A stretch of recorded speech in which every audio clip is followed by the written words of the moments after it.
Para pendengar radio yang saya kasih dalam Tuhan kita Yesus Kristus, Shalom. Ini dengan Pendeta Rainer Schoenemann.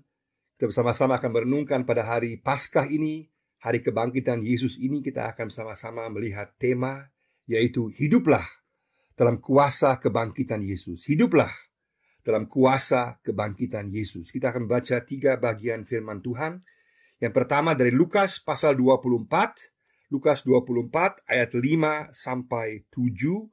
Bunyinya demikian, mereka sangat ketakutan dan menundukkan kepala. Tetapi kedua malaikat itu berkata kepada mereka, "Mengapa kamu mencari Dia yang hidup di antara orang mati? Ia tidak ada di sini, Ia telah bangkit. Ingatlah apa yang dikatakannya kepada kamu ketika Ia masih di Galilea, yaitu bahwa Anak Manusia harus diserahkan ke tangan orang-orang berdosa dan disalibkan, dan akan bangkit pada hari yang ketiga." Pembacaan yang kedua yaitu dari 1 Korintus 15, 1 Korintus pasal 15 ayat 17 sampai 22. Bunyinya demikian. "Dan jika Kristus tidak dibangkitkan, maka sia-sialah kepercayaan kamu, dan kamu masih hidup dalam dosamu. Demikianlah binasa juga orang-orang yang mati dalam Kristus. Jikalau kita hanya dalam hidup ini saja menaruh pengharapan pada Kristus, maka kita adalah orang-orang yang paling malang dari segala manusia. Tetapi yang benar ialah bahwa Kristus telah dibangkitkan dari antara orang mati sebagai yang sulung dari orang-orang yang telah meninggal. Sebab sama seperti maut datang karena satu orang manusia, demikian juga kebangkitan orang mati datang karena satu orang manusia. Karena sama seperti semua orang mati dalam persekutuan dengan Adam, demikian pula semua orang akan dihidupkan kembali dalam persekutuan dengan Kristus." Pembacaan yang ketiga adalah Efesus pasal 1, Efesus pasal 1 ayat 18 sampai 21. Bunyinya demikian. "Dan supaya Ia menjadikan mata hatimu terang, agar kamu mengerti pengharapan apakah yang terkandung dalam panggilannya, betapa kayanya kemuliaan bagian yang ditentukan bagi orang-orang kudus, dan betapa hebat kuasanya bagi kita yang percaya, sesuai dengan kekuatan kuasanya yang dikerjakannya di dalam Kristus dengan membangkitkan Dia dari antara orang mati dan mendudukkan Dia di sebelah kanannya di sorga, jauh lebih tinggi dari segala pemerintah dan penguasa dan kekuasaan dan kerajaan dan tiap-tiap nama yang dapat disebut, bukan hanya di dunia ini saja, melainkan juga di dunia yang akan datang." Hiduplah dalam kuasa kebangkitan Yesus. Kebangkitan Yesus merupakan peristiwa terbesar, terdahsyat yang pernah terjadi dalam dunia ini. Kebangkitan Yesus merupakan juga urat nadi, tulang punggung inti daripada iman Kristiani. Tanpa kebangkitan semuanya sia-sia. Dan kebangkitan Yesus ini terjadi oleh satu orang yang bernama Yesus Kristus, yang hanyalah Dia yang bangkit dari antara orang mati. Tidak ada orang lain, tidak ada pemimpin agama lain manapun, siapapun di dunia ini yang mengalahkan kuasa maut, yang mengalahkan maut dan bangkit dari antara orang mati. Itulah dasar daripada iman Kristen. Itu juga sebabnya mengapa orang Kristen merayakan hari Minggu sebagai hari perayaan untuk beribadah, karena hari Minggu adalah hari kebangkitan Yesus yang merupakan awalan daripada sebuah ciptaan yang baru. Kita tahu dari Kejadian pasal 3, kita lihat manusia telah jatuh dalam dosa.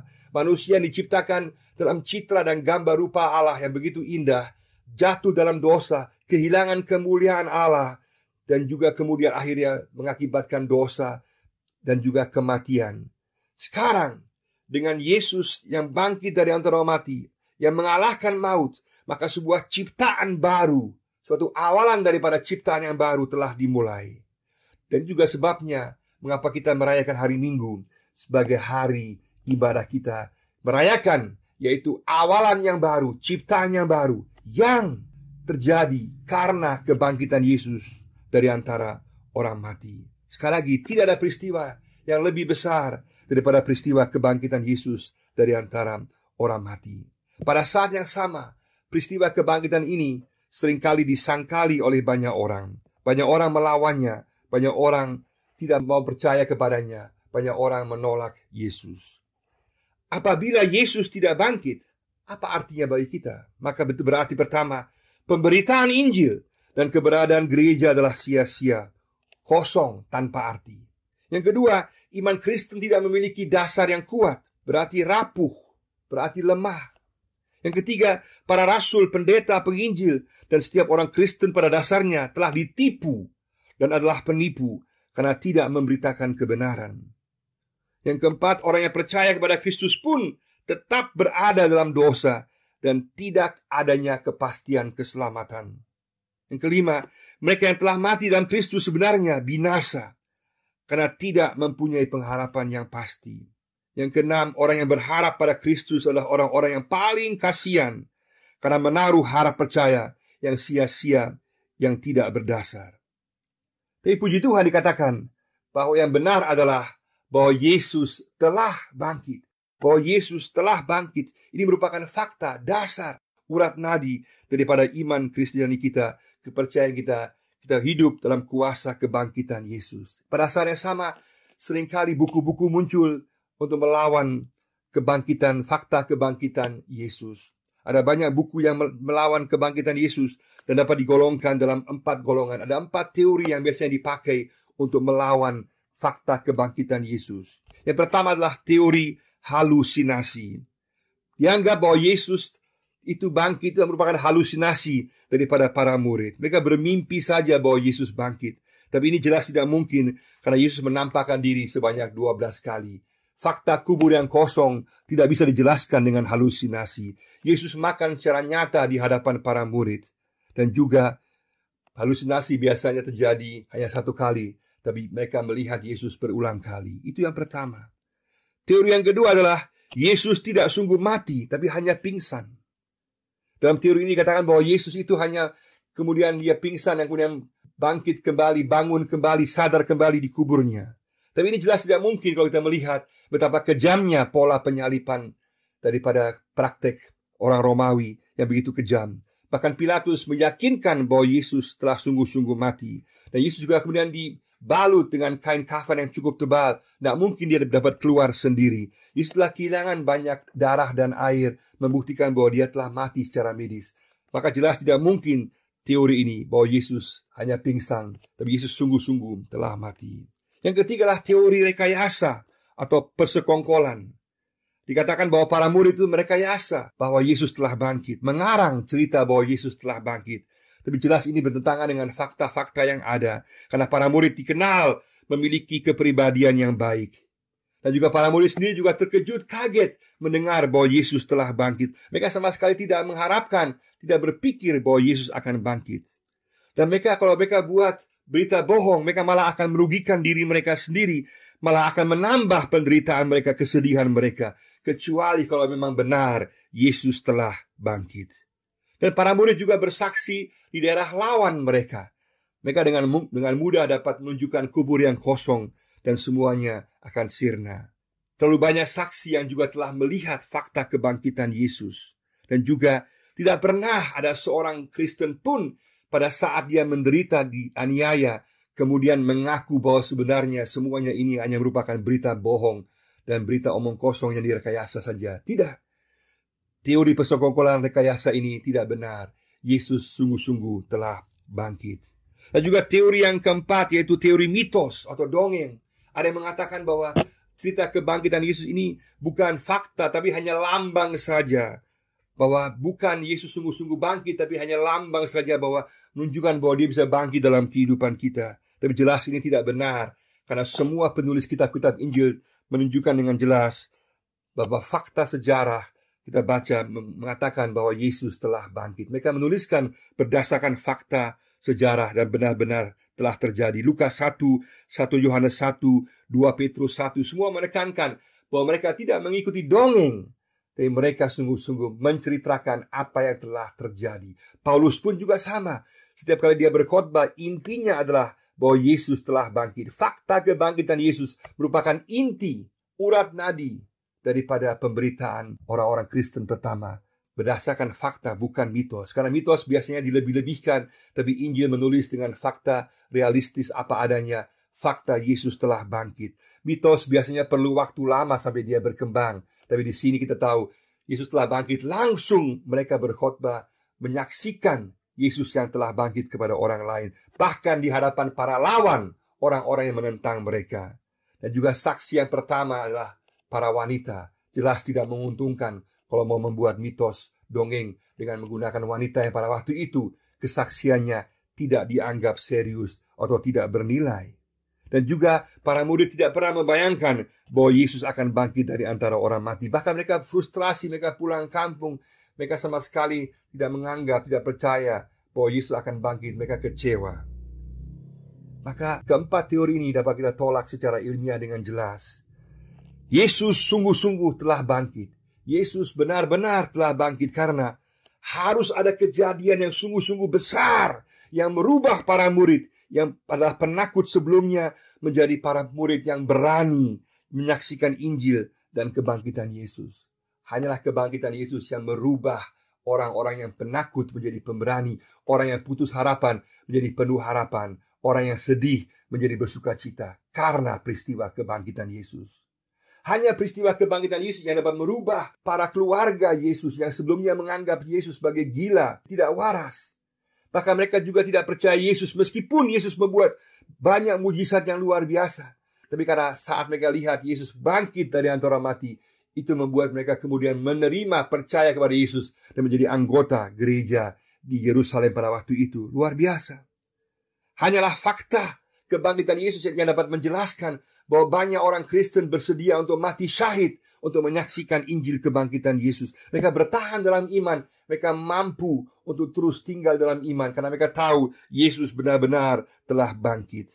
Para murid bersaksi di daerah lawan, di mana orang-orang dapat dengan mudah menunjukkan kubur yang kosong. Tapi ternyata kubur Yesus sungguh-sungguh kosong, membuktikan bahwa Yesus telah bangkit. Ada banyak orang yang menyaksikan Yesus. Banyak orang yang menyaksikan kematian Yesus dan juga menyaksikan kebangkitan Yesus sehingga dapat ditanyai langsung. Semua ini membuktikan Yesus benar-benar telah bangkit. Para murid Yesus bersaksi di daerah lawan di Yerusalem, di mana orang dengan mudah dapat menunjukkan bahwa kubur Yesus masih terisi. Tapi faktanya adalah kubur Yesus kosong. Dan benar, tidak ada yang membantah fakta kubur yang kosong. Hanya kemudian menuduh bahwa para murid mencuri mayat Yesus. Tetapi mencuri mayat Yesus sangat tidak menguntungkan bagi para murid yang sudah ketakutan, sudah takut akan ditangkap, akan dibunuh. Apalagi mencuri mayat Yesus. Ditambah lagi dengan pengawalan yang sedemikian ketat oleh para pasukan Romawi. Yesus telah bangkit karena kuasanya sendiri. Sesuatu yang luar biasa telah terjadi. Yesus berkuasa atas maut dan bangkit dari antara orang mati. Ada 5 arti utama kebangkitan Yesus. Ada 5 arti utama kebangkitan Yesus yang mau kita lihat secara singkat saat ini. Yang pertama adalah kebangkitan Yesus membuktikan keilahiannya. Pada saat Yesus bangkit dari antara orang mati, membuktikan bahwa dia Allah, dia ilahi. Karena tidak ada manusia siapapun yang dapat mengalahkan maut kecuali Yesus yang sungguh-sungguh ilahi. Dengan demikian dia membuktikan dia berkuasa atas maut, dia berkuasa atas kematian. Dengan demikian pengajarannya benar, dengan demikian kuasanya besar, jalan keselamatannya benar, dan harapan yang dia berikan juga pasti. Karena dia melebihi segala sesuatu, dia ilahi, dia lebih daripada semua orang, siapapun juga dia. Yesus sungguh-sungguh ilahi. Yang kedua adalah kebangkitan Yesus menunjukkan bahwa jalan penderitaan, jalan salib merupakan rencana keselamatan Allah. Pada dasarnya orang menganggap siapa yang mati di kayu salib ialah terkutuk oleh Allah. Tapi itulah rencana Allah yang luar biasa, yang indah, yang tidak dapat kita selami dengan pikiran kita manusia, yang jadi batu sandungan bagi hikmat manusia. Tetapi ternyata benar, karena Yesus bangkit, maka jalan penderitaannya, jalan salibnya adalah sesuai dengan kehendak Allah. Karena Allah sendiri yang membangkitkan dia dari antara orang mati. Allah sendiri yang kemudian meneguhkan keilahian Yesus, bahwa dia berkuasa atas kematian. Dengan demikian rencana Allah benar dan sungguh-sungguh sesuai untuk keselamatan manusia. Yang ketiga adalah kebangkitan Yesus menunjukkan bahwa korbannya di kayu salib adalah sah bagi pengampunan dosa. Artinya, jalan salib sekarang karena kebangkitan Yesus menjadi sah. Berarti benar Yesus mati di kayu salib. Karena kematian Yesus di kayu salib bukan karena penderitaannya yang menentukan, tapi karena siapa yang tergantung di kayu salib, yaitu Yesus, anak Allah sendiri. Maka kematiannya di kayu salib sekarang, karena dia bangkit dari antara orang mati, maka menjadi sah bahwa pengampunan yang telah dia bawa di kayu salib, kemenangannya atas dosa, atas iblis, atas maut, sah di hadapan Tuhan. Sehingga sekarang manusia tinggal percaya, merespons, menanggapi keselamatan, yaitu pengampunan dosa yang telah Yesus berikan. Kebangkitan Yesus menjadikan salib Yesus sah sebagai pengorbanan sekali untuk selama-lamanya. Yang keempat, kebangkitan Yesus menyatakan kuasanya atas iblis dan maut. Kebangkitan Yesus menunjukkan bahwa Ia berkuasa atas roh-roh jahat, atas iblis, atas maut. Kita tidak perlu lagi takut akan kuasa-kuasa kegelapan, roh-roh jahat. Yesus menang, Yesus yang berkuasa. Dan pada saat kita hidup bersama-sama dengan Dia, kita berada dalam Dia, kita menang atas kuasa roh-roh jahat, kuasa-kuasa kegelapan. Kita menang atas kematian bersama dengan Dia. Kita akan dihidupkan kembali bersama-sama dengan Dia. Yang kelima, kebangkitan Yesus memberikan harapan yang tidak akan dikecewakan.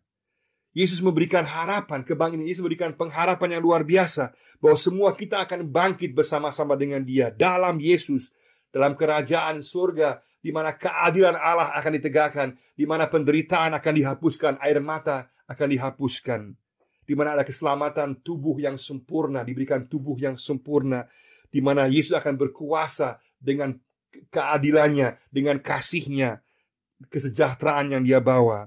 Dan orang percaya pasti akan melintasi kematian kepada kehidupan yang kekal. Semuanya ini adalah pengharapan yang diberikan, adalah hasil daripada kebangkitan Yesus dari antara orang mati.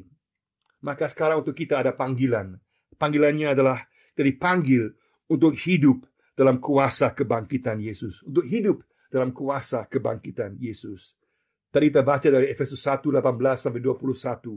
Jelas bahwa kebangkitan Yesus menunjukkan ada kuasa kebangkitan, ada energia Allah, ada energi Allah, kuasa Allah yang luar biasa, yang membangkitkan Yesus dari antara orang mati, yang menjadikan Yesus penguasa atas segala sesuatu. Dia yang sekarang memerintah, Dia yang sekarang memiliki kendali atas segala sesuatu. Kuasanya menjadikan Yesus Raja segala Raja, Tuhan segala Tuhan. Dan sekarang orang percaya, semua yang percaya kepadanya, yang beriman kepadanya, ikut masuk dalam kuasa kebangkitan Yesus ini. Masuk dalam energi Allah ini, dalam kuasa energi Allah ini, yang memampukan kita untuk mengalami pembaharuan hidup, untuk mengasihi orang lain, untuk mengampuni orang lain, dan juga untuk bisa kita dihibur oleh energi Allah, juga bisa melayani orang lain. Semua karena energi Allah, karena kuasa kebangkitan Yesus yang luar biasa itu.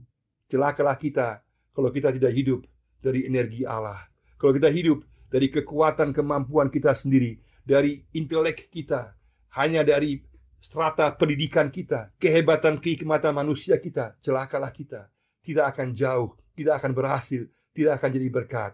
Hanya kalau kita sungguh-sungguh hidup dari kuasa kebangkitan Yesus, dari energi Allah yang ada dalam diri setiap orang percaya. Kita boleh datang kepadanya, menghidupinya, dan sungguh-sungguh mau diisi oleh energi Allah yang memampukan kita agar terjadi pembaharuan dalam hidup kita, terjadi kasih dalam hidup kita, jadi kuasa pengampunan dalam hidup kita, ada kuasa penghiburan dalam hidup kita, ada kuasa kemampuan energi Allah untuk melayani sesama kita di tengah-tengah persoalan dunia yang sedemikian besar saat ini.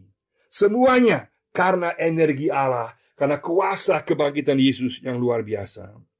Dengan demikian, janganlah kita hidup tanpa energi Allah. Jangan kita andalkan aki kita sendiri, baterai kita sendiri, tapi andalkanlah energi Allah yang abadi, yang pada saat kita colok, kita berhubungan dengan Kristus dalam kuasa kebangkitannya, akan mengalir dalam kehidupan kita, akan memampukan kita untuk mengasihi, melayani, untuk juga diperbaharui dalam kehidupan kita, dan kemudian jadi saksi di tengah-tengah dunia ini. Hiduplah dalam kuasa kebangkitan Yesus. Kita berbeda karena kuasa kebangkitan Yesus. Kita beda karena ada energi Allah dalam hidup kita. Bukan dari kekuatan kita sendiri, bukan dari kemampuan kita, tapi karena kita berserah, kita menerima, bergantung penuh kepada energi kuasa kebangkitan Yesus yang memampukan kita di tengah-tengah kehidupan saat ini. Penghiburan, kasih, pengampunan, pelayanan, juga penghiburan, semua dalam kuasa kebangkitan Yesus, energi Allah. Datanglah pada Yesus saat ini. Hiduplah dalam kuasa kebangkitannya. Yakinlah Dia telah bangkit. Dan juga yakinlah bahwa Yesus telah mengampuni kita. Kebangkitannya membuktikan kematiannya di kayu salib. Dia telah memperoleh pengampunan daripadanya. Dia telah menang atas dosa iblis dan maut. Atas kuasa kegelapan. Kita terlindung dalam Yesus. Dan juga kita diberikan kuasa, energi, kebangkitan Allah. Kebangkitan Yesus Kristus diberikan kepada kita untuk menjalani kehidupan sehari-hari kita. Pembaharuan hidup kita. Pelayanan kita. Semua dari kuasa kebangkitan Yesus. Hiduplah dari energi Allah. Hiduplah dari kuasa kebangkitan Yesus. Hari ini sampai kekal selama-lamanya. Tuhan memberkati kita semua. Amin.